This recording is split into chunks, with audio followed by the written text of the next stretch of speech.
What is going on, Jet fans? I am Matt O'Leary back with another video, and today I want to talk about one of the biggest myths with the New York Jets, which is Aaron Rodgers. This is a very specific Aaron Rodgers myth.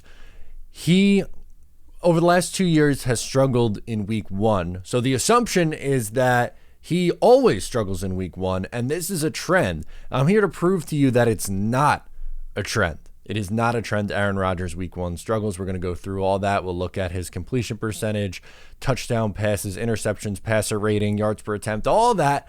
But first, a word from our sponsor. I'm Matt O'Leary here with some exciting news. For the start of the 2023 NFL season, I've partnered with DraftKings Sportsbook, an official NFL partner, to bring new users an exciting new offer. Here's how you can get $200 in bonus bets. All you have to do is download the DraftKings Sportsbook app, sign up using my promo code Matt O'Leary, make any $5 wager, and you instantly get $200 in bonus bets right into your account. And with that $200 in bonus bets, you can get in on the action, whether you bet against the money line, maybe you're betting against the spread, there's player props, and even the same game parlay. So you don't want to miss out. There's so many different opportunities for you on the DraftKings Sportsbook app. With the NFL season here, now is the perfect time to get in on the action. Make sure to sign up using my code Matt O'Leary and don't miss out. Gambling problem? Call 1-800-GAMBLER. As I mentioned, the last 2 years, absolutely, unequivocally not very good.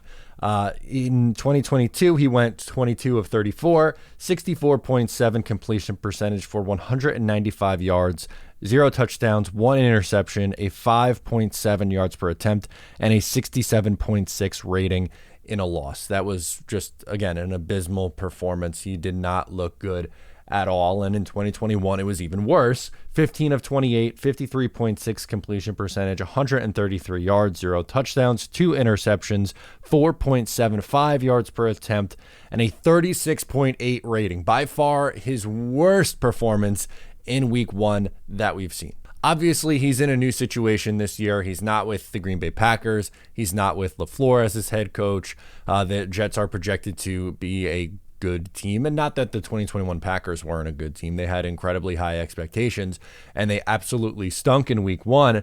But that's really the only couple of times there where he's done really bad. Before that, he had a 6-year win streak going in week one where he looked really good. And if you were to take all his numbers, he's been a starter in the NFL for 15 seasons. So he has 15 week one performances. And in those performances, he's been pretty good. In those 15 starts, here's how he's done.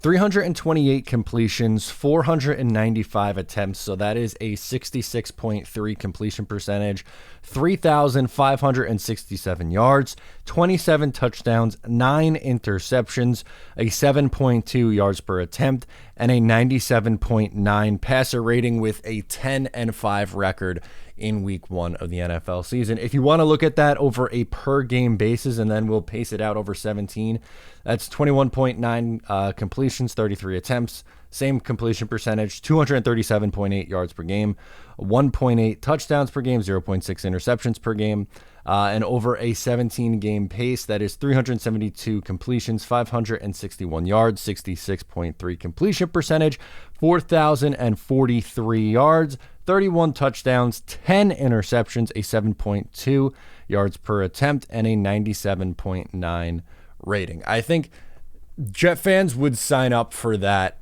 season. That is it slightly on the lower end over a full 17-game season?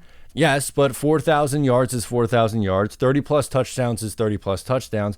And a high 97 rating, 97.9 passer rating. This would be the Jets' best quarterback season in the history of their franchise. And this is, again, is that stellar Aaron Rodgers, peak Aaron Rodgers, MVP Aaron Rodgers? No.